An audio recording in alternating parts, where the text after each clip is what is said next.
Hello मैनिफेस्टर्स। Rajiv पेशे से driver हैं। 18,000 की मामूली सी नौकरी करते हैं। तनख्वाह थोड़ी कम सही, पर जिंदगी ठीक चल रही है। पर वो ये बहुत अच्छी तरह से जानते हैं कि उनकी ये ठीक ठाक जिंदगी शानदार हो सकती है लॉ ऑफ अट्रैक्शन से। उन्होंने इस लॉ ऑफ अट्रैक्शन को कई बार अपनी जिंदगी में एक्सपीरियंस भी किया है। उनकी ज़िंदगी में एक बड़ा ट्विस्ट आया जब उन्होंने अपनी इस 18,000 की तनख्वाह से अपनी बड़ी बहन के लिए 58,000 रुपए की साड़ी मैनिफेस्ट की। वो कैसे किया उन्होंने? राजीव के मालिक की बहन का बर्थडे है।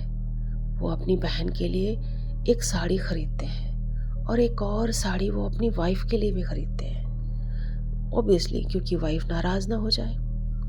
राजीव अपने मालिक को इसके बाद एक मीटिंग में छोड़ने के लिए जाते हैं और उनसे कहते हैं कि मैं घर से खाना खा के आता हूँ। रास्ते में बड़ी बहन के घर में रुककर खाना खाने के लिए बैठ जाते हैं और उनसे कहते हैं कि उनके मालिक ने एक साड़ी ली है अपनी दीदी के लिए और एक साड़ी अपनी वाइफ के लिए ली है, क्या तुम देखना चाहोगी?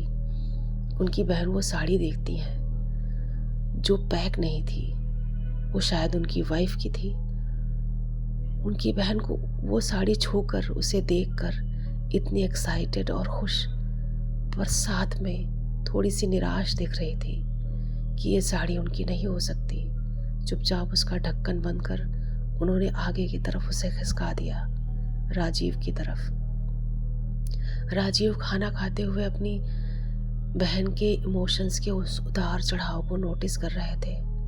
थोड़ा दुख भी महसूस कर रहे थे कि काश वो अपनी दीदी के लिए आने वाले 1 महीने के बाद के इस रक्षाबंधन पर कुछ खरीद कर दे पाते, काश ये साड़ी दे पाते। तो उन्होंने मुझसे मेरा चैनल देखकर कांटेक्ट किया और कहा कि मैंने सुना है आप ऑडियो नोट बनाकर लोगों से बहुत कुछ मैनिफेस्ट करवाते हैं, क्या आप मेरी मदद करेंगे? मैंने उनको एक ऑडियो नोट बनाकर दिया जिसमें वो साड़ी वो उनकी बहन पहने हुए हैं, उनको बहुत दिल से शुक्रिया कर रही हैं, बहुत खुश हैं, बहुत शानदार महसूस कर रही हैं, वो बहुत शक्तिशाली महसूस कर रही हैं। गाना नहीं है, उनकी आंखों में वो खुशी के आंसू दिख रहे हैं। राजीव को सब कुछ बहुत सच होता हुआ सामने दिखा। वो इस चीज़ को दिन में कितने बार उस ऑडियो नोट के ज़रिए एक्सपीरियंस करते रहे। मालिक की बहन के बर्थडे गुजरे करीब 10 दिन गुजरे होंगे।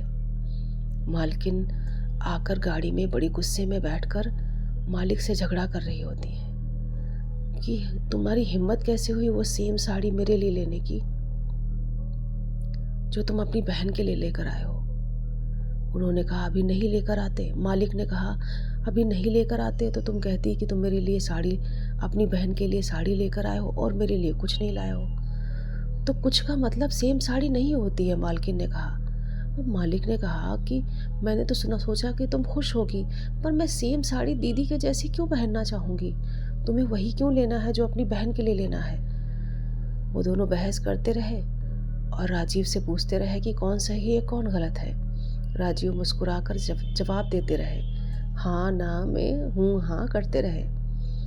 वो दिन गुजर गया, 1 हफ्ता और गुजर गया। राजीव की मालकिन वो साड़ी लेकर गाड़ी में आकर बैठ गई और बोली कि उसी दुकान तक चलना है जहाँ वो साड़ी उन्होंने ली थी।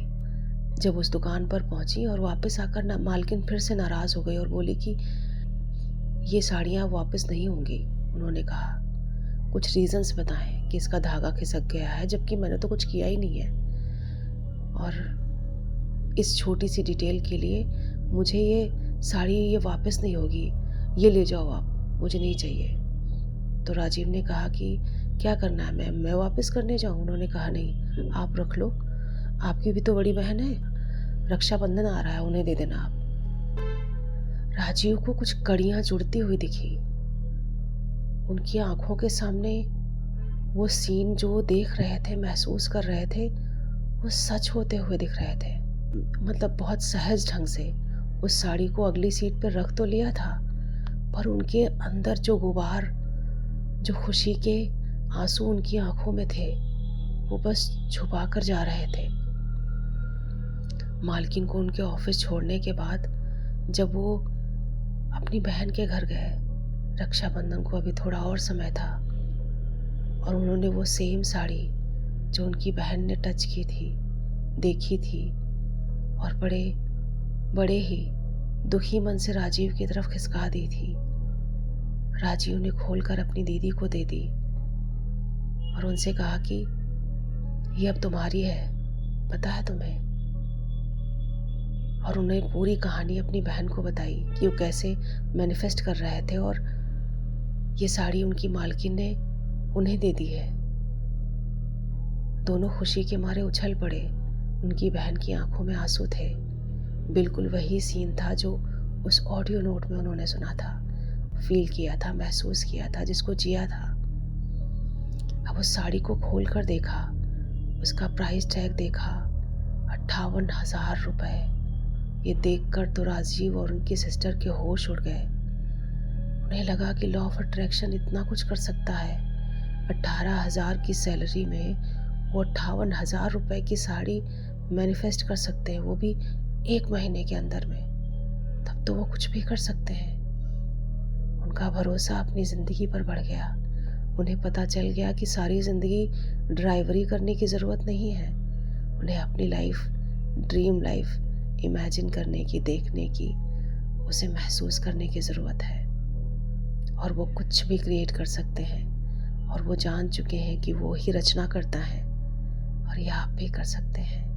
मैं आपकी गार्डन एंजल, आपकी और आपकी उस सबसे मुश्किल डिज़ायर के बीच की सारी प्रॉब्लम्स को मिटाकर आपको वहाँ तक पहुँचाने में मदद करती हूँ। शुक्रिया बहुत।